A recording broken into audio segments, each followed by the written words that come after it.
आज हम लोग जो अध्याय चल रहा था न्यायपालिका, ये न्यायपालिका थोड़ा बड़ा चैप्टर है और हर पहलुओं को हम लोग को ठीक से समझना है कि न्याय और पालिका, न्याय को पालन करने की संस्था कौन कौन सी है और किसके पास हम जा सकते हैं। यह पढ़ा गया, आप लोग पढ़ते हैं और पीछे से भूलते भी जाते हैं। जितना जिस चीज़ में हम रुचि लगाते हैं उतना ही पाते हैं। पुनः फिर इस बात को मैं एक बार दोहरा दे रहा हूँ कि सबसे पहले हम किसी न्याय को प्राप्त करने के लिए ग्राम प्रधान के पास जाएंगे, जो पंच के पास जाएंगे, वहाँ नहीं होगा तो थानाध्यक्ष के पास जाएंगे, जो पुलिस दरोगा होते हैं, वहाँ नहीं होगा तो हम नियम के पास जाएंगे। वो नियम कौन सा होगा? तो एक लोअर कोर्ट होगा जो जिला स्तर पर होता है। ठीक है, जिला स्तर पर होता है जो लोअर कोर्ट होता है। ठीक है, जिला स्तर पर कोर्ट। ठीक है, जिला स्तर पर। इसके बाद क्या हो गया? इसके बाद वहां न्याय नहीं मिलता तो हम अपील करते हैं, आगे अपनी एप्लीकेशन बढ़ाते हैं। यहाँ न्याय नहीं मिला तो फिर हम जाएंगे उच्च न्यायालय में, प्रांत स्तर पर। ठीक है, प्रांत स्तर पर जिसको हम कहते हैं उच्च न्यायालय। उच्च न्यायालय, उच्च न्यायालय। यहाँ कुछ समय तक न्याय के लिए हम तारीख पड़ता है।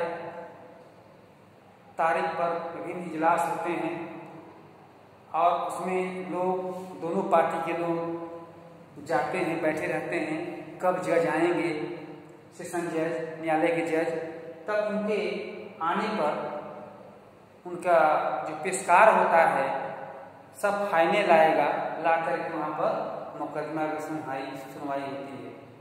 और आकर के सिपाही पुकारता है, राम नरेश बनाम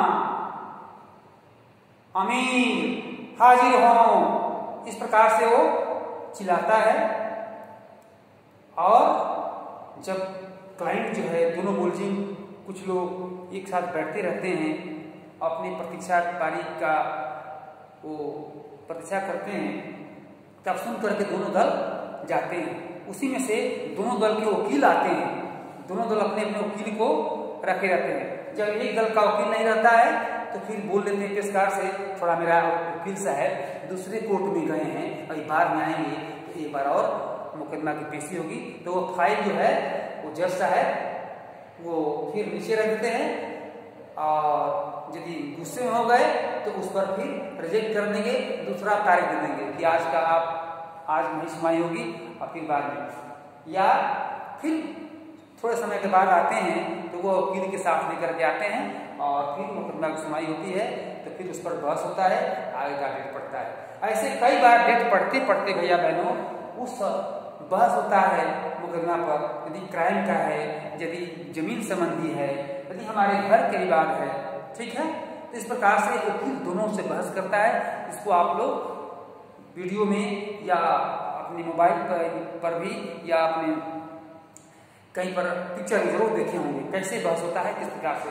तो ऐसे पढ़ते पढ़ते साल 2 साल भी लग जाता है, मुकदमा की फैसला नहीं होता है, सुनवाई नहीं होता है, या एक दल जीत जाता है तो फिर दूसरा क्या करता है, असंतुष्ट होता है तो वो फिर जा करके आगे बढ़ता है। तो आगे बढ़ कर क्या करता है, वो फिर हाई कोर्ट जाता है, ये सुप्रीम कोर्ट जाता है जो दिल्ली है। ठीक है, दो देश स्तर पर है। क्या है ये? देश स्तर पर है, देश स्तर पर जाता है सुप्रीम कोर्ट।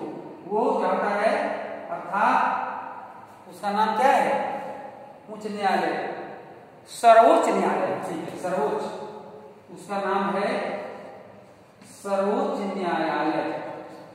तो वहां वो जाता है, तो वहां भैया बहन सुनवाई, इतने मुकदमे होते हैं कि बहुत साल लगता है तब उसकी सुनवाई होती है, और वह सुनवाई अंतिम सुनवाई होती है, उसको मानिक करना पड़ता है।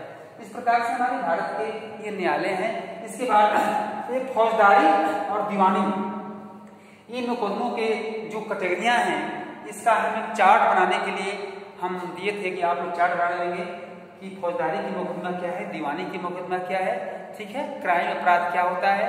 इसमें जूरिस्प्रूडेंस आईपीसी, सीआरसीपी और इंडियन कंट्रैक्ट एक्ट और इंडियन पब्लिक इंटरनेशनल लॉ, इस सबका प्रयोग इन फौजदारी के और दीवानी के मुकदमों में होता है। तो अदालत की शरण, अब एक हेडिंग है, क्या सभी अदालत की शरण में जा सकते हैं? क्या हर व्यक्ति अदालत की शरण में जा सकता है? अदालत की शरण, हाँ, हर व्यक्ति अदालत की शरण में जा सकता है।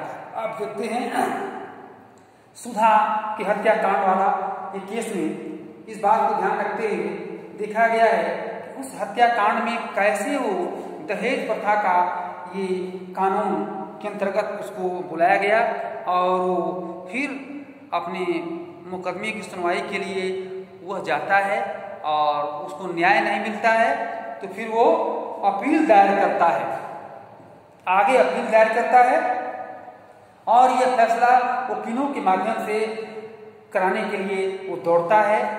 जब वह मिट्टी के तेल से जलने वाले स्टोव से जली थी और वो मर करके, और फिर उसे जो है ये मुकदमे के उलझन में पड़ना पड़ा, और शायद हम ये देखते हैं कि उसका न्याय नहीं मिला उसको, तब वो अपील करते करते वो न्यायालय में पहुंची है। इस प्रकार से हर व्यक्ति को अपना मुकदमा दायर करने का और न्यायालय का शरण लेने का पूर्ण अधिकार है। न्यायालय के द्वारा मिले हुए न्याय को हम अंतिम न्याय मानते हैं, और यह न्याय प्रत्येक व्यक्ति के लिए मान्य होता है। इस बात पर हम ध्यान देते हैं कि 1980 के दशक में सर्वोच्च न्यायालय ने जनहित याचिका PIL की व्यवस्था विकसित की थी। इस तरह सर्वोच्च न्यायालय ने न्याय तक ज़्यादा से ज़्यादा लोगों की पहुंच स्थापित करने के लिए प्रयास किया है। न्यायालय ने किसी भी व्यक्ति या संस्था को ऐसे लोगों की ओर से जनहित याचिका दायर करने का अधिकार दिया है कि वो अपना याचिका दायर करके और अपना न्याय न्यायालय से ले सकता है।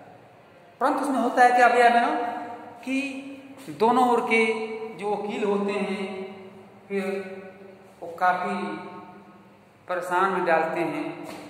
कभी कभी वो किसी दूसरे मुकदमा को, ऐसा नहीं कि आपका वकील आप ही के लिए बैठ करके और वो आपको मुकदमा के लिए बैठा रहे, ऐसा नहीं, वो कहीं और किसी न्यायालय में, कई न्यायालय होते हैं सब, उसमें सेशन का, दीवानी का, तो उसका, तो यहाँ का, तो इस ब्लॉक का, तो उस ब्लॉक का, ये कई जिलों का जो है ये उसमें होता है। तो उसमें अपना वकील आपके लिए नहीं बैठा रहेगा, तो उस वकील को जो है बुलाना पड़ता है, और वह आप यदि वो वकील आ गया तो फिर दूसरा पार्टी का वकील नहीं आया तो फिर मुकदमा की सुनवाई डेट पड़ जाता है या आपका स्थगित होता है।